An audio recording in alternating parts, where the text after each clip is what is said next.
TB के लक्षण जो हम हर बार ही बोलते हैं कि टीबी के अगर आपको 3 हफ्ते से ज़्यादा खांसी हो रही है, आपका वज़न गिर रहा है या भूख नहीं लग पा रही है, आपको साँस लेने में परेशानी हो रही है, तो अपने डॉक्टर से जाँच ज़रूर करवानी है कि ये टीबी के लक्षण हो सकते हैं। दवाइयाँ अपनी रेगुलर लें, अपनी सीमित रूप से लें, अपने वज़न के अकॉर्डिंग लें, तो ये टीबी को हम ख़त्म करने में ये चीज़ें बहुत योगदान है। ये अपने दिमाग में स्टिग्मा बिल्कुल मत रखिए कि भई आप ये बीमारी से पीड़ित हो गए हैं तो बिल्कुल ठीक नहीं हो सकते। आप टीबी बिल्कुल जड़ से ख़त्म हो जाती है, आप बिल्कुल ठीक हो जाते हो, तो ये इसमें सोशल स्टिग्मा रखने की कोई दिक्कत ही नहीं है। अपने मरीज़ों को यही सलाह देते हैं कि आप खाना अपना अच्छा रखो, चाहे प्रोटीन की इंटेक बढ़ा लीजिए, प्रोटीन की इंटेक जैसे व्हाइट ऑफ एन एग खा सकते हो, अगर नॉन-वेज खाते हो फिश खा सकते हो, अपनी दालें खा सकते हो, सोया खाओ, पनीर खाओ।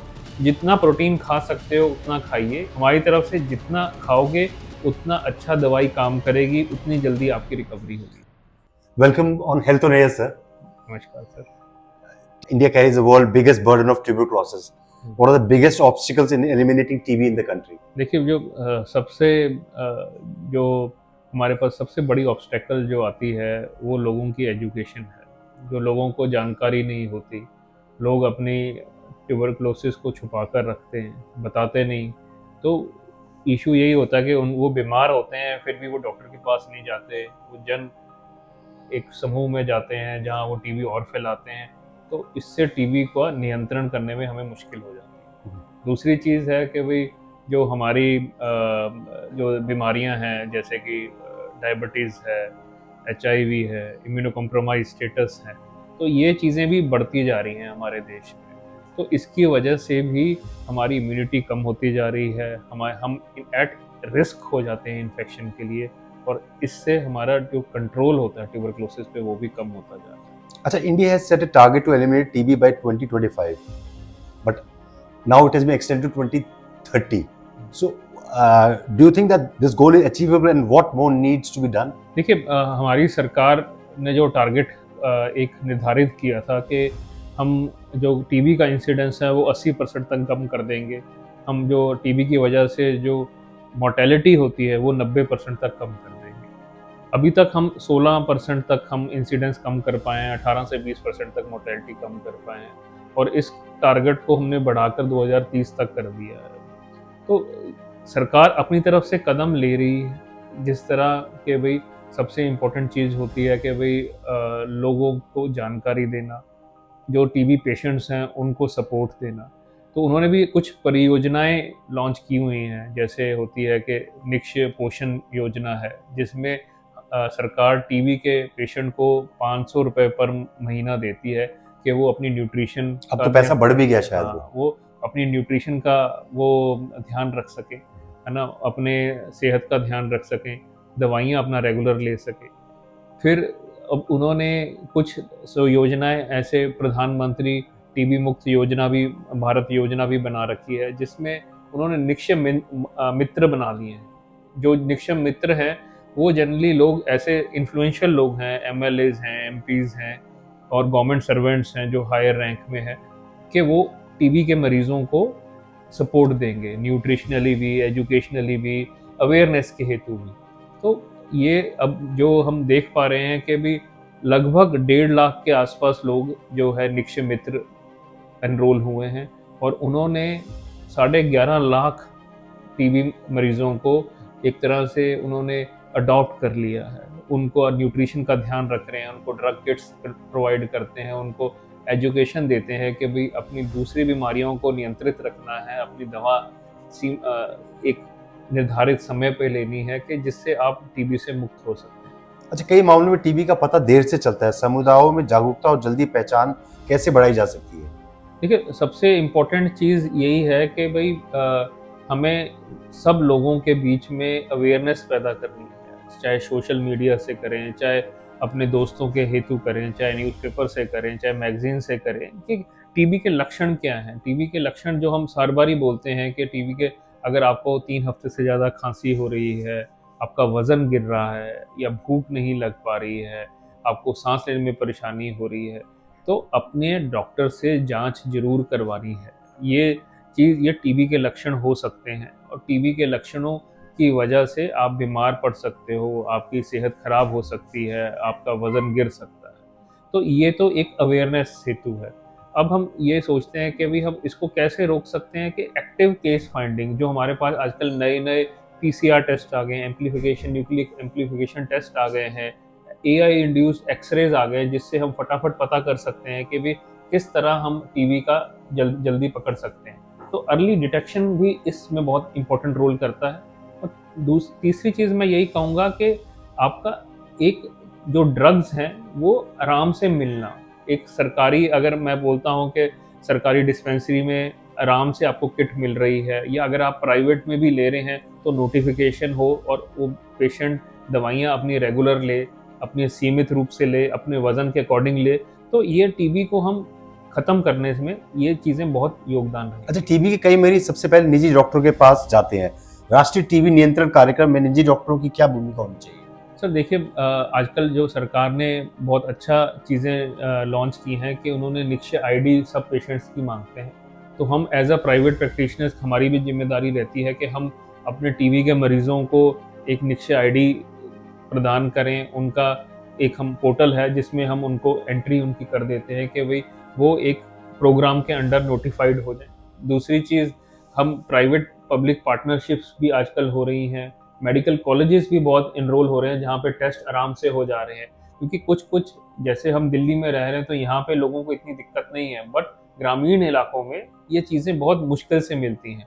तो जनरली जहाँ टीबी केंद्र हैं, वहाँ नियमित रूप से टेस्ट हो जाने, पीसीआर की अवेलेबिलिटी होनी, नियमित रूप से आपकी दवाइयाँ मिलनी, ये सब छोटे-छोटे स्टेप्स हैं जिससे हम टीबी को खत्म कर सकते हैं। अच्छा, drug resistant TB is becoming serious concern.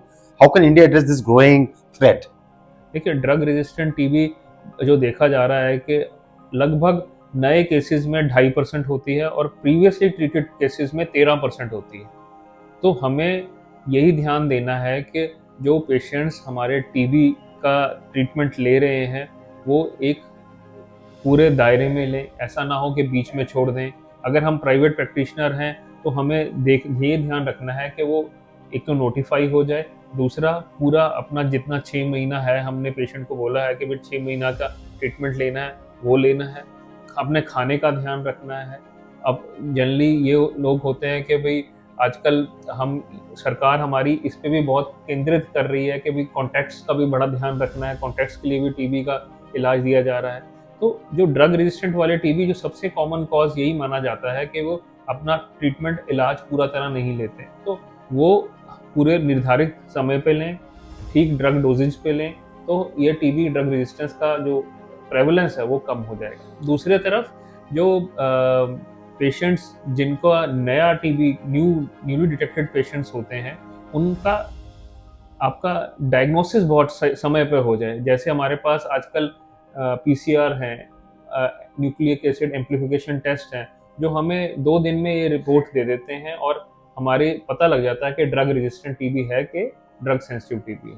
तो हम अगर इसका बलगम का टेस्ट, सिंपल सा बलगम का टेस्ट होगा, बलगम के टेस्ट में अगर हमें पता लग जाएगा, तो हम पेशेंट को फर्स्ट लाइन ड्रग ना देकर ड्रग रेजिस्टेंट वाला टीबी का ट्रीटमेंट दे देंगे। तो इससे पेशेंट का समय भी बचेगा, दूसरे लोगों में संक्रमण का भी रिस्क कम हो जाएगा और पेशेंट जल्दी ठीक होगा। अच्छा, आज भी टीबी पेशेंट और उसके लिए उसके they face the stigma, discrimination. How can society change this mindset?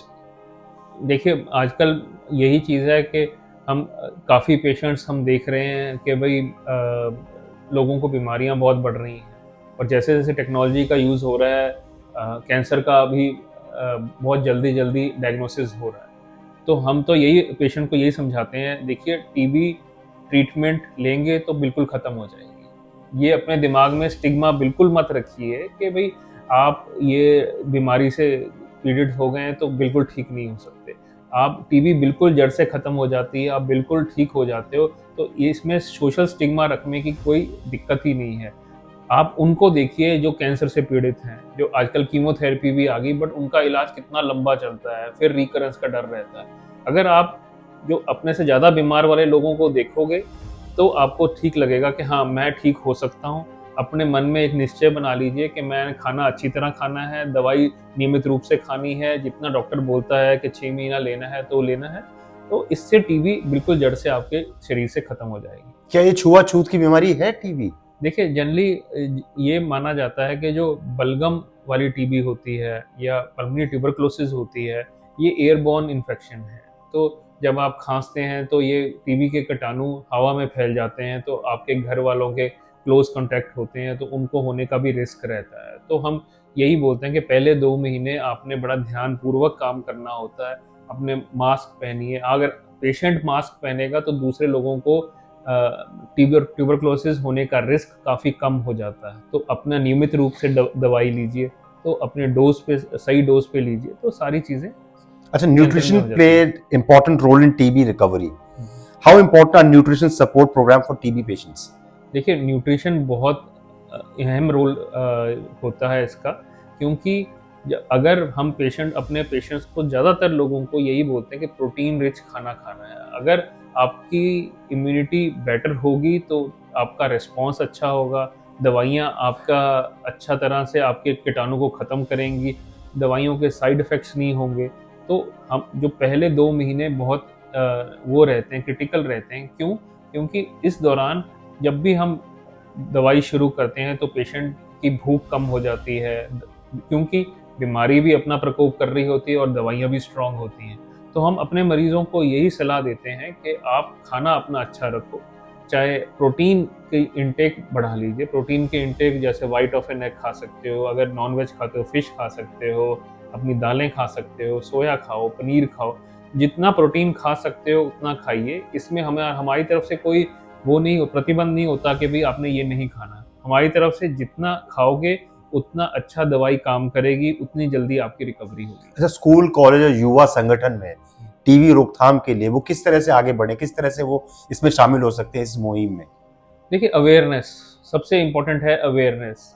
क्योंकि स्कूल, कॉलेजेस, मेडिकल कॉलेजेस, ये सब में अवेयरनेस होनी चाहिए कि भाई टीबी के लक्षण क्या हैं। अगर टीबी के लक्षण आपको पता है या आपको बच्चे को लग रहा है कि भाई ये लक्षण आपके बच्चे को हो रहे, तो बेवजह स्कूल ना भेजिए, क्योंकि वहाँ पे क्लास में बच्चों को फैलने का डर रहेगा। तो ये चीज़ें, छोटी-छोटी चीज़ें अगर आप अपने ज़हन में रख लेंगे कि भाई हाँ, हम अवेयर हैं टीबी के क्या लक्षण हैं। अगर टीबी के लक्षण हैं तो हम जल्दी से जल्दी डिटेक्शन करवाएँ, उसका इलाज करवाएँ और उसको फैलने से आगे रोकें। अच्छा, how can new technology and digital tools help in faster diagnosis and tracking tuberculosis cases? देखिए जैसे मैंने आपको बोला, जीन एक्सपर्ट टेस्ट है। जीन एक्सपर्ट टेस्ट आइडली तो ये 2 घंटे में ही रिपोर्ट दे देता है। ये एम्प्लीफिकेशन टेस्ट हैं, जो पीसीआर टेस्ट होते हैं, ये हमें 2 घंटे में आपकी रिपोर्ट हमें दे देता है कि भाई whether the patient has tuberculosis और whether it is drug sensitive और whether it is drug resistant. तो इतनी जल्दी हम उसका, पहले हमारे पास होते थे कल्चर्स होते थे जो हम 6-6 हफ्ते वेट करते थे, तब हमें पता लगता था कि ये ड्रग रेजिस्टेंट है या ड्रग सेंसिटिव है। आजकल हमारे पास बलगम का टेस्ट आ गया है, जिसको जीन एक्सपर्ट भी कहते हैं, जो न्यूक्लिक एसिड एम्प्लीफिकेशन टेस्ट होता है। उससे हमें 2 घंटे में पता लग जाता है कि whether the patient has tuberculosis और whether it is drug resistant और ड्रग सेंसिटिव। आम जनता और स्वास्थ्य कर्मियों को टीबी उन्मूलन के बारे में क्या संदेश देना चाहेंगे? देखिए मेरा संदेश यही रहेगा कि टीबी से डरिए मत। टीबी हो, उसका इलाज करवाइए, क्योंकि डर के आगे ही जीत है। थैंक यू डॉक्टर अभी। Thank you.